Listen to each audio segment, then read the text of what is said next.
Mitch, welcome to FrightFest. Thank you very much. And this film is Knucklebones.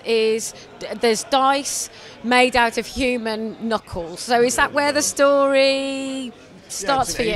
It's an ancient Roman dice game, and I'm a gamer. I love board games and video games. I wanted to incorporate that into a horror movie, and so we describe it as Jumanji meets Texas Chainsaw Massacre, and I always thought Jumanji was a great film, but it didn't go quite far enough, so we pushed it a little beyond the envelope. I think that's the wonderful thing, isn't it, with horror, is that there are no limitations and you can allow your imagination just to completely go wild, can't you, without boundaries?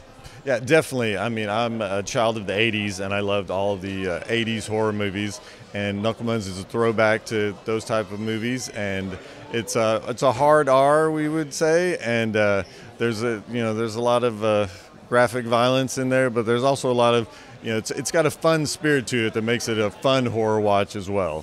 Am I correct in saying as well that the film has been made practically?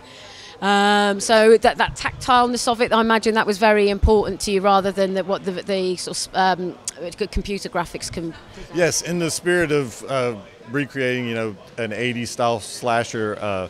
Bob Short, who won the Academy Awards for Beetlejuice, which was the last great practical effects Hollywood movie. We wanted to get back to that, and 99% of our effects are done in camera, and it was great working with Bob, and it turned out. I can't wait for people to see it. And quite often horror films are not just about slasher movies and scaring people. There's often a social commentary.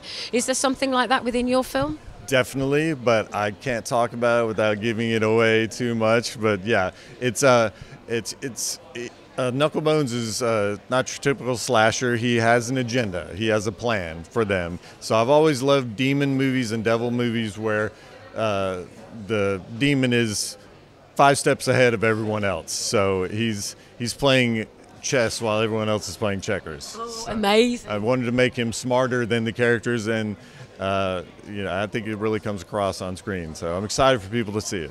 And they're going to see it at FrightFest. I imagine that's really important for you. Absolutely. This was a dream of mine to be at FrightFest. When I got the acceptance letter, I was beyond ecstatic, and everyone has been so great here. And everyone knows this is the top horror festival in the world. So, and my favorite movie is American Werewolf in London. So it's just great being here, and it's my first time in London, and I've had a great experience. Well, Anthony did Beware the Moon. He was the DOP. Oh, awesome, great. Yeah, we have our tickets. We're going tomorrow. We got the books earlier today. So yeah, even though, like I said, that movie still scares me, and I don't want to know too much about the behind the scenes.